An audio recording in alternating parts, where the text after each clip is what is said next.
selesai.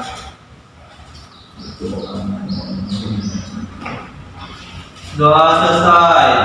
Beri salam pada ibu guru. Assalamualaikum warahmatullahi wabarakatuh.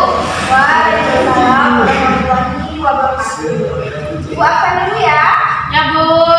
Ada yang tidak masuk? Ada. Sandi. Sandi Bu, Sandi. Sakit. Sakit. Tapi apa tadi? Sakit, Bu. Sakit berat. Ya, jadi jangan salah ya. Sakit gigi Bu, sakit gigi. Oke. Dia sakit berat. Materi kita pada hari ini yaitu sumber hukum Islam hadis. Apa sih hadis itu? Hadis adalah segala hal yang datang dari Nabi Muhammad SAW, baik berupa ucapan, perbuatan, ketetapan, dan cita-cita Nabi SAW. Para ulama telah bersepakat bahwa hadis dapat berdiri sendiri dalam mengadakan hukum-hukum seperti menghalalkan atau mengharamkan sesuatu. Kekuatannya sama dengan Al-Quran. Nah, kedudukan hadis sebagai sumber hukum. Hadis ini merupakan segala hal yang disandarkan kepada Nabi SAW yang dijadikan dasar untuk menentukan hukum dalam ajaran Islam. Karena hal ini dikarenakan Nabi Muhammad SAW adalah sosok yang mulia dan menjadi suri tauladan bagi umat manusia. Nah, penempatan hadis sebagai sumber pokok ajaran setelah Al-Quran didasarkan atas argumen bahwa Al-Quran dan hadis terdapat perbedaan ditinjau dari segi redaksi dan cara penyampaian atau cara penerimanya. Kemudian, silahkan anak-anak membentuk kelompok menjadi 4 kelompok dan mendiskusikan materi terkait dengan hadis ini ya. Silahkan untuk kelompoknya sama seperti kelompok kemarin ya. Baik Bu. Silahkan.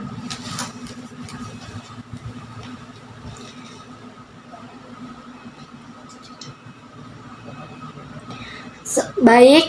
Assalamualaikum warahmatullahi wabarakatuh. Waalaikumsalam warahmatullahi wabarakatuh. Saya perwakilan kelompok ingin mendiskusikan hasil diskusi kami. Fungsi hadis terhadap Al-Quran. Yang pertama, bayan takrir. Hadis atau sunnah berfungsi untuk menguatkan atau menggarisbawahi maksud redaksi wahyu Al-Quran. Bayan takrir disebut juga bayan takdid atau bayan isbat. Contohnya hadis atau sunnah tentang penentuan kalender bulan berkenaan dengan kewajiban di bulan Ramadan. Yang kedua, bayan tafsir. Hadis atau sunnah berfungsi menjelaskan atau memberikan keterangan atau menafsirkan reduksi Al-Quran, merinci keterangan Al-Quran yang bersifat global atau umum, dan bahkan membatasi pengertian lahir dari teks Al-Quran, atau mengkhususkan atau taksis terhadap redaksi ayat yang masih bersifat umum. Dan yang terakhir, bayan tasyri. Hadis atau sunnah berfungsi untuk menetapkan hukum yang tidak dijelaskan oleh Al-Quran. Hal ini dilakukan atas inisiatif Nabi SAW atas berkembangnya permasalahan sejalan dengan luasnya daerah penyebaran Islam dan beragamnya pemikiran para pemeluk Islam. Inisiatif Nabi SAW yang didasarkan pada Al-Quran membuat umat Islam mentaati segala perkataan, perbuatan, dan ketetapan-ketetapannya. Nabi SAW senantiasa berusaha menjelaskan dan menjawab pertanyaan beberapa sahabat tentang berbagai hal yang tidak diketahuinya berdasarkan petunjuk Allah Subhanahu wa Ta'ala. Meskipun pada mulanya dari inisiatif beliau, di antara produk hukum yang berasal dari inisiatif Nabi Shallallahu Alaihi Wasallam adalah larangan Nabi atas suami istrinya dengan bibi dari pihak ibu atau bapak sang istri. Sedangkan firman Allah Subhanahu wa taala dalam Quran surat An-Nisa ayat 23 hanya menjelaskan tentang larangan penggabungan atau penghimpun dua saudara untuk dinikahi saja. Sekian yang dapat saya sampaikan. Terima kasih. Wassalamualaikum warahmatullahi wabarakatuh. Waalaikumsalam warahmatullahi wabarakatuh.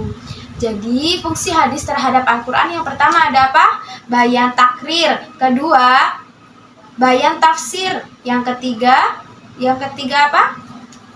Bayan tasyri. Yang terakhir Bayan tasyri. oke.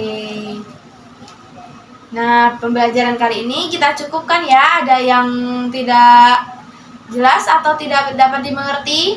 Sudah jelas dan dapat dimengerti, Bu. Oke. Mungkin pembelajaran kita kali ini dicukupkan sampai sini ya. Ya, Bu. Ibu akhiri. Wassalamualaikum warahmatullahi wabarakatuh. Waalaikumsalam warahmatullahi wabarakatuh.